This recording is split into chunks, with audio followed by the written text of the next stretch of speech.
It's Adam Montiel and Jeremy West broadcasting from the spot at the fair, the Cork Dorks in Mission Square. Broadcasting live day number 4 of the California Mid-State Fair. We're thrilled to be back here. You know, it's been 2 years since the Cork Dorks have been here broadcasting at the fair. We're here every single day, broadcasting from 4 to 7. Keep in mind, tomorrow is a special day. We'll be broadcasting from 3 to 6. Get Crafty, the big cocktail competition, is going on. I understand there are still ticket sales left. Yeah. We're going to have 9 different mixologists mixed with 9 of the best performing spirits of the California Craft Spirits Competition.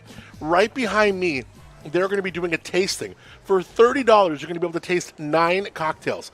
So you can go to midstatefair.com. I mean, unbelievable. 30 cocktails. I mean, It's the best ticket. Sorry, $30 for 9 cocktails. Yeah. 30 cocktails That's would crazy. be something you'd have to get out of here. And I'll do that for $30. Yeah, And no, then we're gonna $30, 9 cocktails. I mean, really, it's great. You got to go to midstatefair.com. Get these tickets. They'll be that price until 12 noon tomorrow. Then I understand they go up about $10, but it is well worth it. What I like to do is float around. You kind of find the couple that you like, yeah. and then you go back Well, and especially revisit. you watch the contest going on stage, and you see the elaborate, mixology that they will bring up on stage to the judges, and it's like, oh my God, I want to taste these. Well, you totally can. And we're going to have Stephen Croner here with us at the table. Crowbar, of course, is in the competition, and then we've got a number of great judges. I mean, Stephen McConnell will be joining us again. He's been with us the last couple of years. Yeah. He is a big Instagram. He's a big wine critic and food critic, yeah, and influencer, as they call him. And he knows this. I don't know if he might contest that word a little bit, but influencer? Well, yeah, because he kind of takes all of them on. It's kind of funny. Okay, I'll talk to him about it tomorrow. Yeah, you should. We absolutely should. But then talk about this new judge coming up from Los Angeles. He spent time in New York. Yeah, I'm looking forward to Marshall Altier. We're going to meet him. He's an author. He is a cocktail specialist. Yeah. He's a consultant. He's put a lot of the best New York City bars on the map in the last 10 years. He's also had his way into Vegas and doing the same. Maybe his votes and his judging should count for a little bit more it than probably ours. should. Honestly, beyond all the judges, he is going to know more than any one of us. Yeah, but we're looking forward to having him. It's going to be a lot of fun. All right. Well, that's tomorrow. We got MCV in the house right now. Matt Villard is here. We're drinking the 1105. This is a very special wine to Matt because this is one of the first wines he ever. This is the first wine you've ever made? Yep. 2011, 1105. Yeah, you got a library in front of us. Wow, this is the flagship, too, of the brand, right? Yep. So 2011, we only had Petite Syrah Grenache, so 86% Petite Syrah, 9% Syrah. 10 years old. Oh, my God, how special is that? Yeah. It's tasting beautifully. Did you know him back then?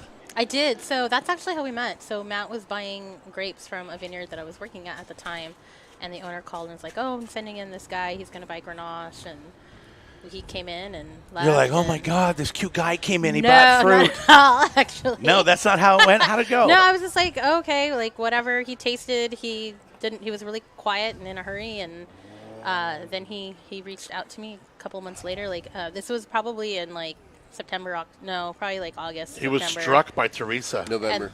November. He was like, hey, baby, I was that cute guy that came in and drank quick and had to go because I'm real busy, But I was curious what you're doing tonight. Yeah, so he didn't reach out to me until like January, and then invited me out for coffee and wouldn't let me go home. He's like, let's have lunch. Let's go wine tasting. Yeah, there you go.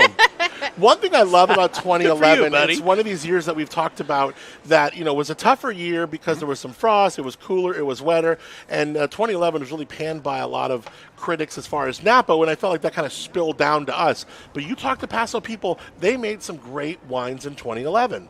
Yeah, they're aging really well, and so the early scores were very poor for everybody in 11. I actually got some really good scores, but I had just come down from Napa, and so I was used to making colder weather wine, something more this style. And so for me, it didn't really bother me that I was picking fruit in, late October, early November. It didn't phase me. I was used to that. Did the fruit that you did achieve, did it have any issues with frost? Because that was something that really struggled. Actually, the Syrah and Grenache from the vineyard she was working for came in frozen. Oh, that's frost, all right. Mm-hmm. Yeah. Wow. Yeah, it was fun. What is that done then? Is it over? Is it? We picked and it. Yeah, I mean it was that cold that night, but it worked out fine as you can see. Yeah, good. Yeah. But, this is the fruit. Yeah. Oh, okay. It's great. It can come back. Yeah, no, it's really nice. And this is pretty cool. I mean, is this something we can still buy? Yes. Yeah, we have this for sale still. we're kind of clearing out the last of it. So we also have a library club, and so our library club, we tend to focus on these wines. So anything that's 5 years or older goes out in a library club. It's one time a year in December, so right in time for the holidays when you want to showcase a really nice wine for family. So the 1105 has made it in there several times, up until the 14 vintage. So we tend to hold on to our wine so that way people can really see how the wine ages. Most people drink a bottle of wine within a week, and so who can really wait? And so what's cool about the library club is like we aged it for you, and so all you have to do is open and enjoy. Yeah, I've struggled with that. I definitely struggle with that. Jeremy's a little bit better at that than I am. Where if I want to like go back into like the library of the Cork Dorks show over the last 10 years and visit an old wine, it's likely going to be from Jeremy's house because I've already you already put it down. Yeah, but that's fine. That's good though, because a lot of times I end up having some of that with you too. But yeah, I'll bring it out. But it sometimes doesn't serve you well because a rosé that was like 2-3 years old. I'm like, well, you don't want to age those, but you have some really good old reds that I can't wait to get into sometime. Yeah, in fact, I got to get in your will, so like when something happens to you, those go to me, not Charlene. Well, I don't have that many, but yeah, I just told Charlene to give you the wine, so there you go. Good. But yeah, that's really fun. So we're here with MCV, MCVWines.com. They're in Tin City, and how many days a week are we doing? Are we doing 7? I think we're only 5 right now. Yeah, we're open 5 days a week. I tend to be off on Tuesday, Wednesday to kind of catch up on my regular life. We have 2 kids, so there's a lot of laundry that needs to get done. But Matt is always there, and so if somebody calls us or pops in and says, "Hey, can we taste?" and it's Tuesday or Wednesday, we're more than happy to accommodate. Yeah, just knock on the roll-up door and I'll be right out. Where are you at on Sundays? I'm actually usually home with the kids on Sunday, and Teresa usually works. Yeah. But I still during usually football pop season, in. where you at? You don't have to work on those days, do you? I still with the I was kids? I was making a joke with our new tasting room manager, coordinator, something. He's awesome. Jason. So yeah, Jason, he's awesome. But I'm like, he's like, well, I see you tomorrow. I'm like, name the last time you worked that you haven't seen me come in on a day. Yeah, so right. Chances are, if you go by, I'll be there. So. For very sure. Okay, so 1105. What does that mean to you? So it's a play on MCV. MCV in Roman numerals 1105. Oh, okay. So it's our flagship. So basically, everything I'm doing with the winery is to make this wine the best it can be. And so I'm taking it changes radically. Well, not radically, but it changes. The blend changes year to year, and it just kind of showcases the vintage. And so some years you'll see a little bit more Tannat, less Syrah, more Syrah, less Tannat, more Petit Verdot, less Petit Verdot, And so it kind of just changes based on the vintage. And so if you see something that has more, that was probably a good vintage for it. If you see something with very little, it's, rough vintage, things like that.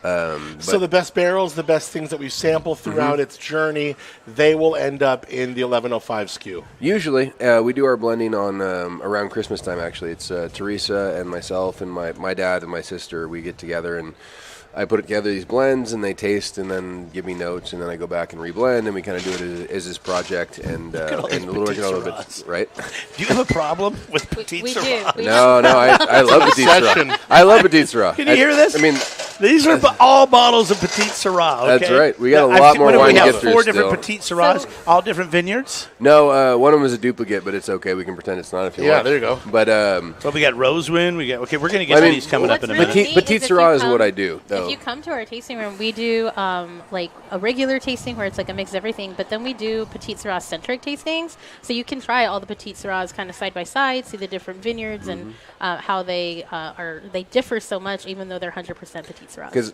I specialize in Petit Syrah. I would say I make some of the best Petit Syrah anywhere. Like, it's really good, and you can see the different variety because I'll make it based on the different vineyard sites, based on soil, based on clone. Now, there's a few guys that do Petit everything. Syrah that really kind of focus on it. Do you guys have a club? Are you in a Facebook group? Like, do you guys text each other? No, it should be a club.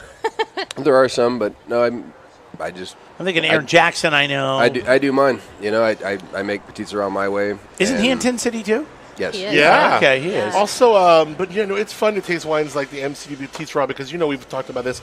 I have. It's not always the easiest grape to drink, but when you taste a really good one like this, and you're right, there are more. I think of Aaron Jackson, Ultima Thule. Yeah, I talked to Amy Butler. Amy Butler does one every once in a while. Really good, really pretty, and it's about making those soft tannins, making it super smooth.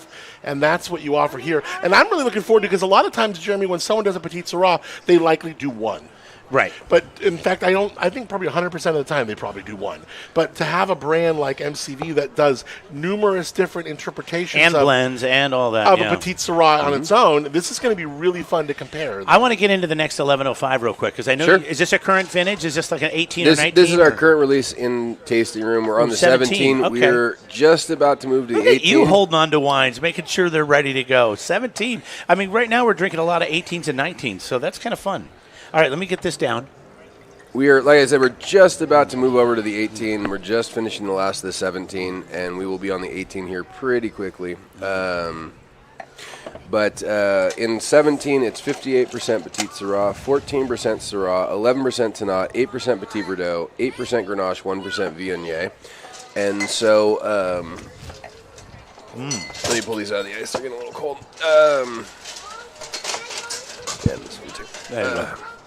And so, as I said, the blend changes every year. I've gotten to the point where I have 5 main grapes in there. The Viognier comes from co-fermentation with the Syrah, so it's on there because of lealities. But it's just, everything's in there for a reason. The Grenache is in there for some aromatic boost. Tannat is your front palate. Petite Sirah is the backbone of the wine, the main component, the dark fruit, the minerality. You get Syrah in there for a little bit of smoke, anise. Those kinds of things, and then Petit Verdot is your back palate finisher, and it just ends up being this really beautiful, you get that smoke and that anise on this one, really you do. So this is still, I mean, compared to your your library, your 2000 was it 11, right? This is fairly a young wine, but I mean not really. This is a 2017, so it's had some time to kind of do its thing in the bottle. And the one thing about your wines are great is, I know they're going to age really, really well for, these are going to be great wines in 20 years. Oh, yeah. And that's what we were talking about earlier that I wanted to bring up. And it's like, here's the way you do it, all right? And I just kind of fell into this, and some people probably do it this way, and some people may not. You find a wine you like, buy 6 bottles of it. Have a bottle now, and then lay the rest down. And then every year have one, or every 2 years come back and have one, and see how that wine progresses. We were very lucky enough to get this beautiful bottle of wine. It was Blue Moon Syrah 2009, Toby James. Yeah, and it was really great to We got a taste this. case of it. Yeah, and we split it, and we drank it for, I don't know, it was probably Couple years. 6 years. But we didn't do it every year. We would do like maybe in 6 months. Maybe my birthday would come around, maybe your birthday, or we'd be in San Francisco. We do, and it was fun to watch that. It was the only time that I really had that much of the same wine. Yeah. So it was fun to watch how wine changes. And I mean, you being a winemaker, it's you're doing this all the time. But for the most of us, we're out buying wines. We're drinking them now because that's when we want to drink them, or we're drinking them in 6 months to a year. But man, if you can let something lay down for 4 to 6 years, and it really does make a difference. Well, you can see that evolution. We just had the 11, and it's still tasting beautifully. It's still got 4 or 5 more years in it easily. We're on to the 17. It's obviously going to age well. But I actually tell people that too. Buy 6 bottles, and then, if the winemaker says age this at least 3 years, wait 3 years, and then open one and see where it's at. And if it tastes ready to drink to you, open them all. Where's your game gone since 2011? I mean, are you better than you were in 2011? Are you different? Yes. How are you better? What did you learn? I am always open to learn anything people have to tell me. I listen, whether I agree or not. There's always something to be learned, and you can always learn more. I mean, wine is an organic thing, and so it's always changing. It's something that adapts, is changeable, and you can always change in one way or the other. And sometimes I will go one way and realize I don't like it and veer back, and so I'm just learning as I go for what I like. I think I like something, and I'll try it, and it just, And so I feel like I've really come to know my vineyards, because another thing you need to know is your vineyard sources. Sure, right. And so learning your varieties, learning your vineyard sources. I like to tell people I've been buying Tannat since 2013, but it wasn't until 2018 until I really got into the swing of it. Understood. And like I said, if you guys come by, we'll taste we can taste like a 17 to knot, 18 to knot, and then 20 to knot in the barrel, and you guys can just see that progression because that 20 to knot is phenomenal. It's probably potentially my favorite wine made of all the 122 tons we did at MCV, whether at mine or clients or anything. It's probably my favorite lot of the entire year. You know what's fun is when you have a wine that normally is used to blend, and Petit Syrah is one of these that is normally used to blend for whether it's color or for body, and Tannat also one of these wines that you'll blend with, but when you find one that just tastes so beautiful and it so stands well and sings on its own so well that you're like, no, this belongs in a bottle all by itself. When that happens, I mean, it is very special, and I wish that consumers would go, oh, let's go try it. But sometimes they go, Tannat, am I saying it correctly? How do I do? Do I buy this one? And it could be a tougher sell. How do we kind of get them over that hump to get to try and see something that could be very special? Well, you have to get them past their preconceptions. The funny thing about this knot is I do buy it to blend with. It is purchased to make 1105 and then my reserve blend black. Like I said, I specialize in Petit Syrah, so really I have a punch in a 500-liter barrel of Petit Syrah that's definitely competing with that Tannat that is phenomenal.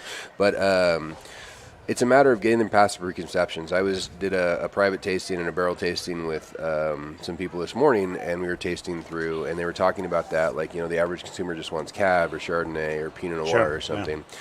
And it's just a matter of getting them out of their comfort zone a little bit, because I've actually had people come into me in the tasting room and I'm pouring something. I'm like, oh, try some Tannat. Right. They're like, oh, I've never heard of it. I don't like it. Well, it's funny. We've heard some the whole point of the taste how is do you know to what try you like? it. Yeah, exactly. They'll take a winery where maybe something is the majority of a fruit. They can call it that single varietal, but because it's maybe a tough sell, they'll think of a name of a blend for it. Like they'll think of a name to put on. I think we had a blind taste, people. Yep. And see, the problem is you just don't know someone's education when they come in, or where they're at, or their experience, or if they're an open-minded person or a closed-minded person. It's like my wife the other day, she's like, I don't do reds. I only do whites. I'm like, you need to stop saying that. I go, that's embarrassing to me because, listen, you need to try everything. And if that's not your jam, I get it. But at least try it one time. Well, there could be we've had this conversation in the 27 years we've been married many times. I'm like, listen, I know you don't want to do this, but I want you to try it one time. And then we'll see if you like it. And then, sometimes it goes on from there and sometimes it doesn't. Well, but it's really important to have an open mind. Yeah, well, and you see the opposite side, too, of wine snobs I don't drink white wines, or I don't drink, Grenache or whatever. My dad actually does this to me, like, oh, I don't like Grenache, it's too soft, or I don't drink white wine. Winemakers love white wine. One of my professional groups I hosted recently was Alsatian. I mean, people were coming out of the woodworks to make this tasting. It was just all Riesling and Gewürztraminers, and winemakers were beating down the door to come to this tasting. And I told my dad about it. He's like, gave me this face. I'm like, we had wines that were so good that it changes your perspective on life. That's true, though, but not everybody... It just takes one. I remember I didn't like white wine for a long time, and now I'm more a white fan than... I mean, I love red wines, of course, but I love and seek out white wines for sure. Yeah, I mean, it's just like anything, like coffee, like cigarettes. Maybe not cigarettes, but, it's like the first... Some. I guarantee there was nobody that loved their first cigarette that is now smoking a pack a day. You know what I mean? Like, nobody loves it in the beginning. Of course, that's a drug. It's a little different. But coffee's another one, and that's another drug. And I guess alcohol's a drug. But you understand my point. Nobody necessarily is it's like my wife. She started drinking coffee. She had to have all this chocolate syrup and all this stuff. And now she just drinks a latte with extra shots in it because it's just like your palate will change. It'll develop, but you have to have an open mind to things. Well, anyways, we're going down that rabbit hole. The best wine I've ever had in my life, the one that stands out to me more than anything in my life, is the 2004 Clos Blanc du Vougeot. It is Chardonnay planted in the Côte Nui, which is the home of Pinot Noir, and it's this 2.5 hectare planting smack in the middle of the Clos du Vougeot, which is smack in the middle of the Côte Nui. It's like some of the only Chardonnay planted there, and it was so incredible that it was life-altering, changed my entire perspective about wine, kind of life-altering. I had an old vine. It was a Chardonnay, and people, I had old vine Roussan from Beaucastel that did that for me. Yeah, it'll change you. And it's white wine, and because Americans just don't think white wine is good, and it's just you got to be open but to I mean, at anything. the same I time, had a Montito Peak pool that did that for me. Yeah, I know you did. All right. But there's not everybody's on the same level. So I get that. That was life changing to you. It may not have been for somebody else. That's what something is. It's subjective, and that's why. Yes. Someone like your wife, you can figure out what you guys like, and just always drink what you like. I just force her to do things I want to do. Oh, that's nice. That's real nice. And then she usually likes 51% of it. All right, we'll be right back from Mission Square. We got MCV in the house. This is the Crutch 92.5